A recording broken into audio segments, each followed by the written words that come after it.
What is going on, everybody? It's the France running here for AEW Rampage and SmackDown review for June the 6th, June the 3rd, 2022. Hell in a Cell is this coming Sunday. We will talk about the predictions after we do SmackDown, but first we're going to talk about All Elite Wrestling. And we had Rampage tonight. It was live from Ontario, California. And it is very newsworthy what happened tonight. Not just with any of the matches, but what has to do with pertaining to one CM Punk. After last Wednesday's show, people were talking about how CM Punk, after the match, after the whole, stuff that happened with MJF off screen, everyone saw, people saw video footage of CM Punk limping when he was chasing or coming down to, confront MJF before MJF, jumped the guardrail and everything and got out of there. So that was newsworthy. And then an hour or two before the show was to go on the air, CM Punk said he is going to have an announcement for the AEW World Championship and his career coming up tonight. So make sure to watch the show. What that announcement was, we will get to in a very momentum. Other than that, we had the TNT Championship on the line in the main event as Dante took on Scorpio Sky. The Young Bucks versus the Lucha Bros kicked off the show, and in between all that, Athena made her debut taking on Kiera Hogan. So we start off with the Lucha Bros and the Young Bucks. What else can you say about this? This is the 9th time, apparently. I'm pretty sure Excalibur said that these two teams have gone against each other. Yeah, the 9th time. The Young Bucks have won 3 before tonight. The Lucha Bros have won 5. The last time these two teams went up against each other was in that epic cage match at All Out last year. The match of the year in my book. Just saying that right now.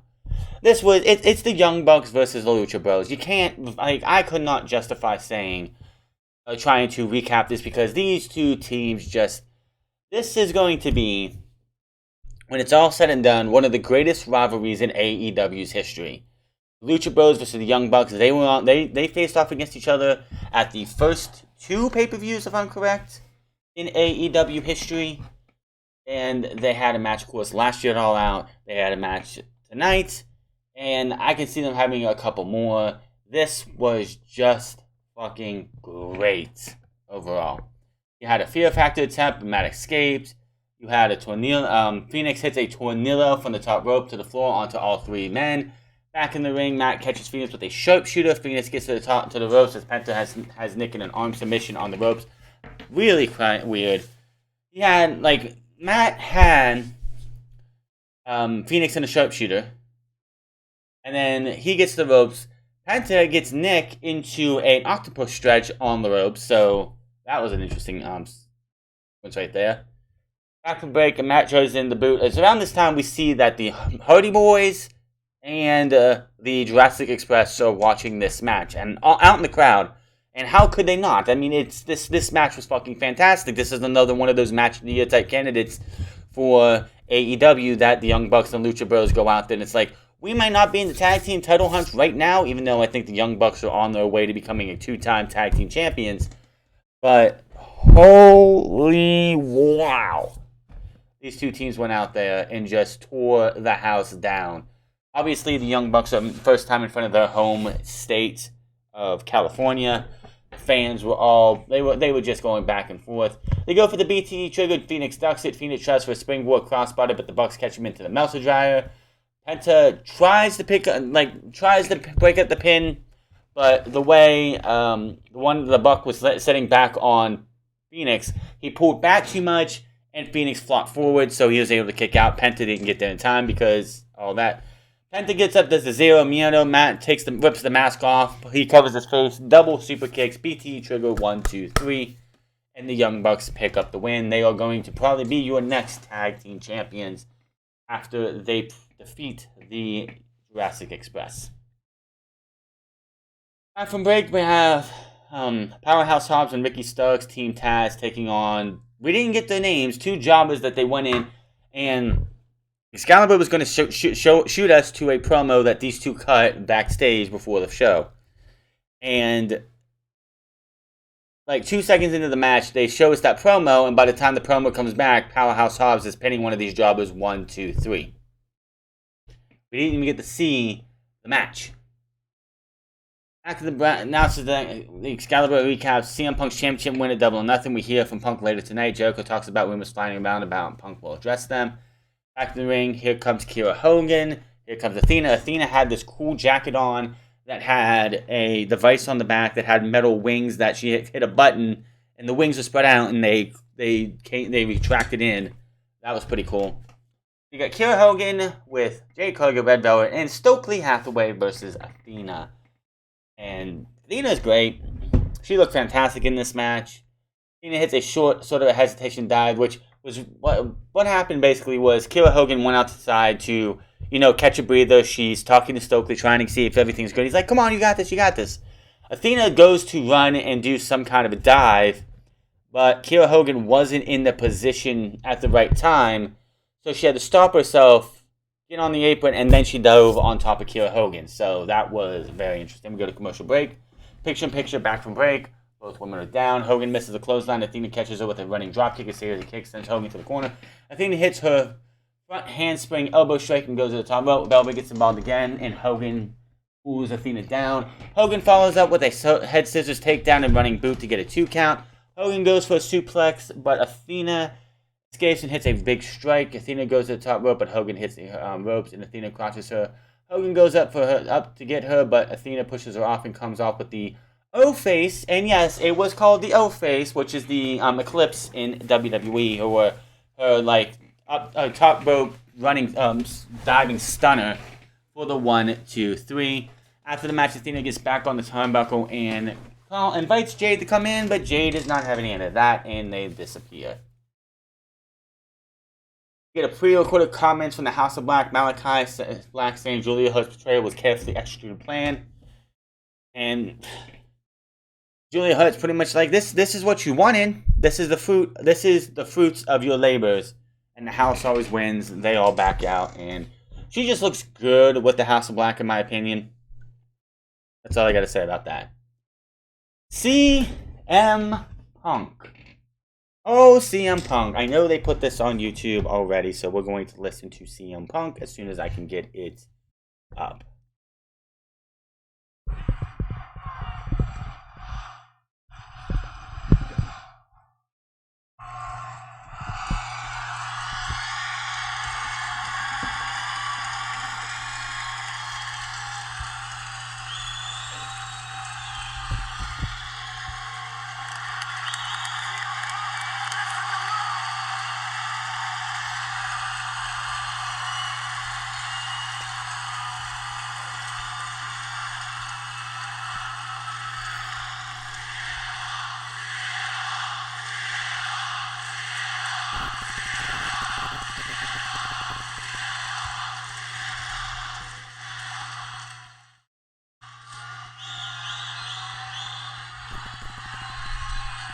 Got here earlier today. I pulled up to the arena. Every bone in my body was screaming at me to turn around and go home and just hug my wife, Mary. I say every bone in my body. I mean even the broken ones. My brain told me to stay, and my gut told me that everybody here live deserved an explanation, so here I am.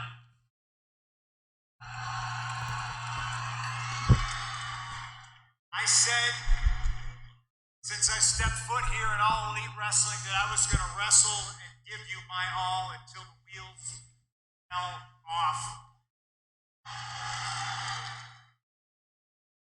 I got good news and I got bad news. Which one you want first?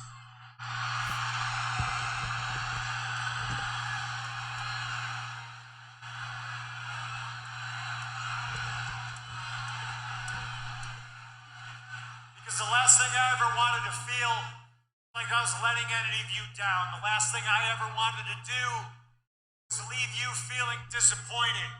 So I hope thus far I haven't made you feel that way.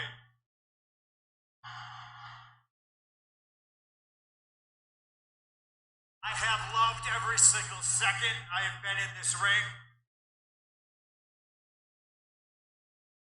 Every single time I've been in this ring in front of all of you, it's been a gift I never thought that I would be able to experience ever again.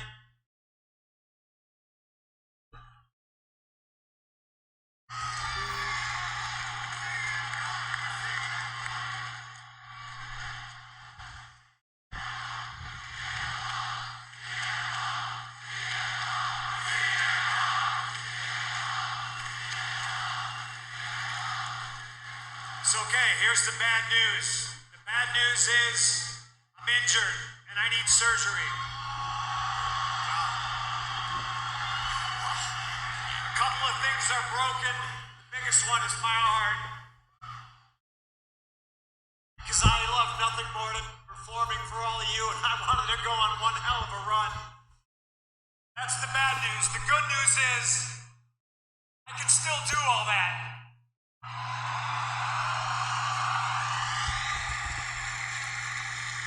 I told you I was going to go until the wheels fall off. Well, the wheels are still there. They haven't fallen off. It's just that one of them happens to be broken. I've come back from worse.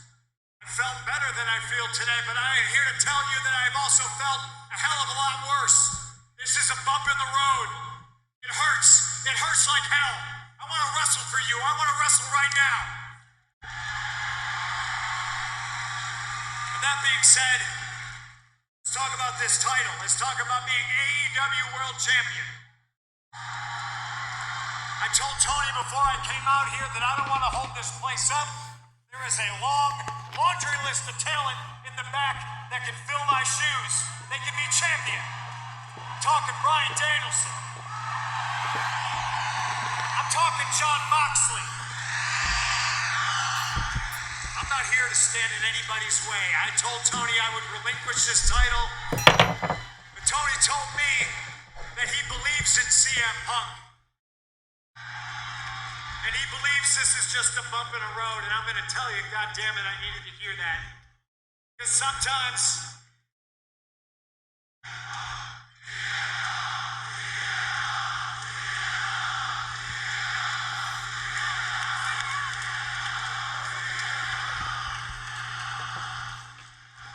I get a little down on myself. Doubt creeps in. Doubt can ruin anything, but standing here in front of you, I'm going to promise you one thing. I'm not going to let that doubt creep in. I'm not going to let it ruin anything. The get back is going to be bigger than the setback.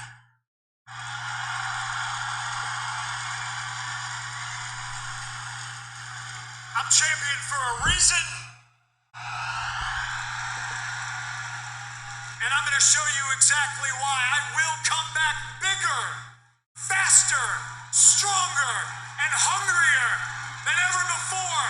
And God damn it, I will prove exactly why I am the best in the world. So yeah, CM Punk is injured.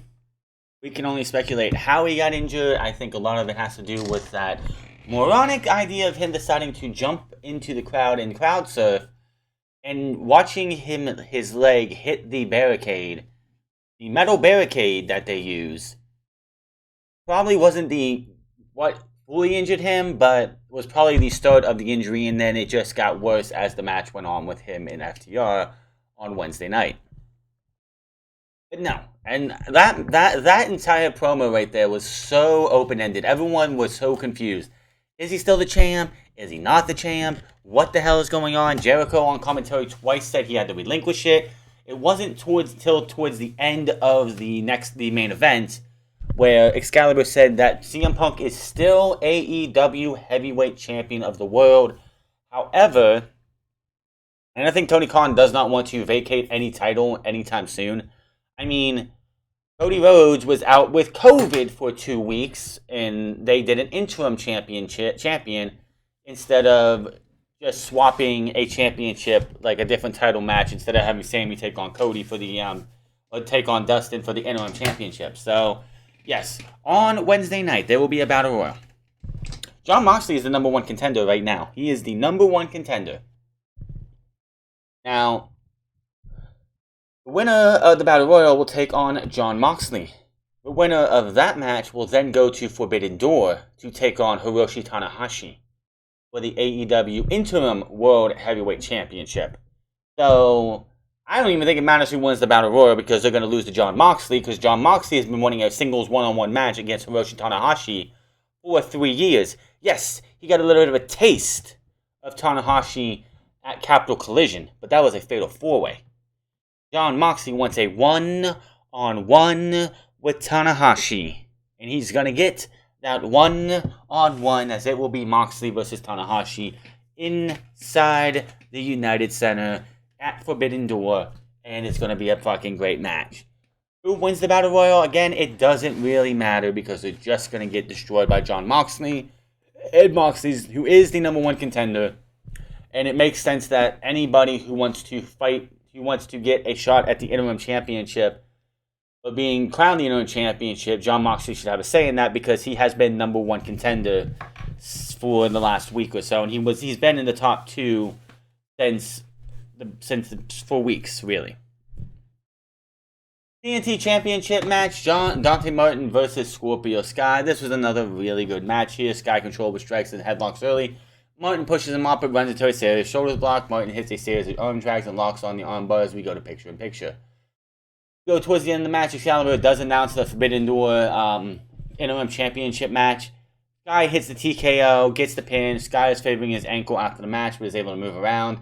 And I'm sitting here thinking, oh God, please tell me we didn't have a second champion get injured tonight. The last thing we need is to have both the men's major championship and single and secondary championships on the DL because of some kind of injury. If anything, it was probably a sprain for Scorpio Sky. He'll be fine. But Scorpio Sky beats Dante Martin. Pretty decent match there. So, what's going to happen with the interim championship? It's going to probably most likely go to Jon Moxley. I don't think AEW is going to give it to Tanahashi. That would be... I wouldn't put it past them. They could absolutely do that if they want to, but I don't see that happening. So, let's go to our SmackDown stuff. The main event is the Undisputed Tag Team Championships. Shinsuke Nakamura and Riddle versus the Usos. A 6-pack winner-take-all challenge. Ronda Rousey's SmackDown Women's Championship. So Monday Night Raw could not get a 6-pack challenge a couple weeks ago. So let's do it on SmackDown with literally everybody not named Ronda Rousey or Charlotte 9000. You had Aaliyah, Natalya, Ricardo Rodriguez, Shayna Baszler, Shotzi, and Xia Li. Who else is there on SmackDown? That's the entire women's division. But the New Day come out, they bring out Drew McIntyre, they gave him a gift. Drew McIntyre made a sex joke, which the New Day had to stop him from actually saying because he called himself Big D. Let's not go there. And oh my God, are we having the Brawling Brutes versus the New Day? Again. This was last week's main event. Why do we have to see it again? Don't want to see it again. But of course, 50 booking. As Butch hits the bitter end. I'm sorry. Pete Dunne hits the bitter end. 1, 2, 3, and Pete's Xavier Woods. So, again, we get another match of these again. I don't need to see another match between these two teams. Fuck off, Vince. Taylor Braxton's backstage with Riddle and Nakamura. Riddle says they're still in the honeymoon phase as a team. Braxton tosses the clip that Usos pinning Riddle to become the Undisputed Tag Team Champions, and then beating up Riddle and Randy Orton after the match. Riddle says tonight is for Randy, and that is that. Back from break. Adam Pearce is in his office. He's talking on the phone. He's interrupted by Max Dupree. He's been scouring SmackDown for the next superstar and says he's found a diamond in the rough. Pearce wants to know who it is. He isn't saying, but he will be unveiled next week. I swear if it's Mace or Mansoor. What the fuck? Announced that Cole McAfee played Sunday's Hell in a Cell event, which up until this point there were no matches for SmackDown, which again we'll get to that here in a minute. You get a video package hyping Cody Rhodes versus Seth Rollins because they have nothing for SmackDown to hype. Los Lotharios make their entrance. Humberto is in action. They get the kiss cam for all the women. Don't give a shit. Taking on Jinder Mahal. We go to commercial break. Back from break. They're waiting in the ring. We see Shanky dancing backstage, and fucking Mahal tells him not to dance every time. Like when Mahal's making his entrance, Shanky's behind him dancing, except for when Mahal's watching, like turns around, he stops. But yeah, so Shanky decides he wants to dance the entire time. This match was meh. Nobody cares. Basically, Shanky did all he was dancing around, distracting Mahal. Mahal got pissed off. Mahal gets rolled up, but Shanky is distracting the referee. So Humberto goes over there and he yells at him too, and this allows Mahal to roll up Humberto for the pin and the win. After the match, Shanky is trying to dance with Mahal. Mahal's like, "No, I said no dancing." So he goes over to Samantha Irvine. He starts dancing. Wants her to come up, and she gets up and she starts dancing with her. And I'm sure Ricochet is all smiles about his woman dancing with somebody else. We get a clip from last week of Shotzi being locked in the women's locker room by Elias. Also, Natalya and Shayna Baszler attacked Ronda Rousey during her match against Raquel Rodriguez. Rousey makes her entrance, Shotzi makes her entrance, Raquel makes her entrance, Elias music plays, but there's no sign of her. She laughs, we cut the camera, and Elias is locked in her locker room. Cole and Mac respond if Elias will escape the room in time. Shayna Baszler makes her entrance. Cole informs us that the building personnel are working to free her from the locker room. Xia Li makes her entrance. No lightning affects her entrance because she's a heel now, even though she comes out with her blades or whatever the fuck she came out with in one hand. Natalya makes her entrance. Shotzi insists the referee ring the bell. He does, just as Elias hits the ring and goes after Shotzi. And this match put me to fucking sleep. I had to actually go online to see exactly who won this match. Natalya won. Should I care? Absolutely not. Looking at this, it's like, yeah, I think Naomi and Sasha Banks did the right thing every single week. It just seems like it. Because Ronda Rousey versus Natalya. This match has happened before. Boring. What's funny? Up until this point, we have still not had one match for SmackDown announced at Hell in a Cell. And you figured they would say this match is happening at Hell in a Cell. But I'm looking at the Hell in a Cell list right here. There is no Ronda Rousey versus Natalya on Sunday. We got a commercial break. We come back and we get an inspirational Lacey Evans will return to SmackDown next week because WWE cannot decide what brand Lacey Evans is going to be on. Back in the ring, Madcap makes his entrance with new music, a much simpler look, no more suspenders, and takes the microphone. He says 3 weeks ago he was laying in the ring with a steel chair around his neck and a 90-pound trophy slamming down on him. He says Happy Corbin thought that would be the end of Moss. He says Corbin was right. The man Corbin knew as Madcap is gone. Moss says he has dreams of punching Corbin in the face, and he thinks everyone in the arena would like to see that make that happen. He calls him out. Corbin makes his entrance with microphone in hand. Corbin says Moss isn't there to fight. He isn't there to fight. He's there because he missed Corbin. He says Moss is there to beg for his job back. Moss says that's not happening. Corbin says they're not going to fight tonight. Pierce walks out and says, I think we're going to get a match between you two. For the break, Corbin is refusing to get in the ring. Corbin finally answers the bell and rings. Corbin rolls to the outside. Moss gets too eager and Corbin kicks Moss in the knee. Moss replies with a clothesline and another, then sends Corbin over the top rope. Throws Corbin into the barricade in the ring post and sends him back in the ring. Corbin rolls right back into the outside and grabs a steel chair. Moss cuts him off and grabs a chair and straight up hits him with a disqualification, allowing him to win. He pounds Corbin with the chair after the match, gets the steel steps and brings them to the ring. He beats up Corbin with the chair some more, wraps the chair around Corbin's neck and goes to pick the steel stairs up, but the officials and referees stop him. So later in the night, Corbin is trying to leave and he goes to Pierce and is like, you are going to suspend him for what he just did to me.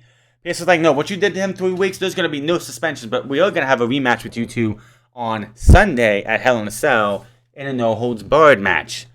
And Pat McAfee's like, SmackDown's on the pay-per-view, let's go. I mean, seriously, this is the only match, unless something happens between now and Sunday, that is a SmackDown match. You have 7 matches, and only 1 for SmackDown. What the hell? Kevin Braxton interviews the Usos. Jay says the ICU better be ready for a couple of new patients, and is dedicating the match tonight to Roman. Paul announces that Ricochet will defend his Intercontinental Championship against Walter next Friday. We go to Ricochet backstage. He says Walter will respect him after next week. Then Walter and Marcel Barthel. Walter says he will become the new Intercontinental Champion. Couldn't put this on the pay-per-view. Couldn't put this on the pay-per-view at all. No, you just have to leave it for next Friday. Whatever. Shinsuke Nakamura makes his entrance. Riddle falls on his own entrance. And we had ourselves the Usos make their entrance. Cole McAfee recap parts of the Hell in a Cell pay-per-view card while the first tag team comes in the second half of the card, including the No Holds Barred match between Corbin and Madcap. It said on the title card, it said Happy Corbin versus Madcap, not Madcap Moss, just Madcap. Maybe he's no longer Madcap Moss. I don't fucking know. Ring announcers make the introduction for the upcoming tag team match. We go to break. We come back. Another one of these matches, just, I'm so tired of seeing Riddle versus the Usos in any way, shape, or form. Now, halfway through this match, for whatever reason, WWE had booked it so Nakamura was taken out as, if anyone remembers back in, I think it was 2016, how the Usos originally turned heel at that time. They did the whole, jumping on the back of somebody's leg, and then it was Chad Gable at the time. They did that to Nakamura here. They just held, Jimmy was holding him, Jay went up and, jumped down and landed on his leg. The referees had to come out, and Nakamura was helped to the back. Matt Riddle was pissed off as he has to fight this thing on his own. He beats the hell out of them for a bit. Matt Riddle goes up for the RKO from the top rope. He actually hits it, but was distracted because Roman Reigns' music starts playing. Jay tags in when the RKO happens. Riddle's still down. Splash, 1, 2, 3, and the Usos pick up the win. We see Sami Zayn laughing in the production truck, and it's clear that he was the one who played Reigns' music. He comes out to the stage to celebrate. Riddle runs out of the ring and brawls with Zayn and the Usos as the show goes off the air. And this show fucking sucks. I saw so many people tonight after the beginning of the show just saying, I'm switching off, I'm switching off, I'm switching off. SmackDown sucks. SmackDown only has one match this coming Sunday. And it's No Holds Barred match with Happy Corbin and Madcap Moss. So, Corbin versus Moss. I'm saying Moss wins. It's a No Holds Barred match. Maybe they have Corbin win, but I'd have Moss win. The Judgment Day over AJ Styles, Finn Balor, Liv Morgan with a fourth member joining the Judgment Day. And I'm not saying it's going to be Balor or Styles or Liv. That just doesn't make any fucking sense. Theory versus Mustafa Ali for the United States Championship. I'm going with Austin Theory. There's no reason that Mustafa Ali should win. But this is WWE. So I wouldn't put it past me that they give Mustafa Ali a token title win, only to give it back to Theory at Money in the Bank. Elias versus Kevin Owens. I'm going with Elias just because WWE is going to have Kevin Owens go even more crazy. Bobby Lashley versus MVP and Omos. This is obviously the only reason you put MVP in this match is because you're going to have MVP take the fall and tap out to the Hurt Lock while Omos is incapacitated. That's the only reason you do this. Bianca Belair beats Asuka and Becky Lynch. Don't really care who she pins. Probably Asuka, so you can get Becky versus Bianca at the stadium show. Oh, I'm sorry, it's not even a stadium show anymore. And then Cody Rhodes versus Seth freaking Rollins. Hell in a Cell. This is WWE. Obviously, Cody should win this match because it's WWE. It's Cody's redemption. He's coming back to win the WWE Undisputed Universal Championship. But if that's not in the cards right now, then Seth Rollins is going to win. If Cody Rhodes is not lining up to win the Universal Championship or the WWE Championship between now and WrestleMania next year, or like now in SummerSlam, then Seth Rollins wins. Plain and simple. So I'm going to say it's probably going to be Cody, but it wouldn't be surprised if Seth Rollins wins. So as we said, Madcap over Cappy, Judgment Day over the WWE's version of Bullet Club, Austin Theory over Mustafa Ali, Elias over Kevin Owens, Bobby Lashley over MVP and Omos, Bianca Belair over Asuka and Becky Lynch, and Cody Rhodes over Seth Rollins. Again, it wouldn't surprise me if Seth wins. But that is all for your SmackDown and Rampage reviews, as well as your Hell in a Cell predictions. Hit that subscribe button, comment down below, like or dislike this video. Find me on Minds at the Frowns Club, find me on twitch.tv/the Frowns Club, and find me on Instagram at the Frowns Club. And I will see you guys on Sunday for Hell in a Cell. Till then, my name is the Frowns, and I'll see you guys later.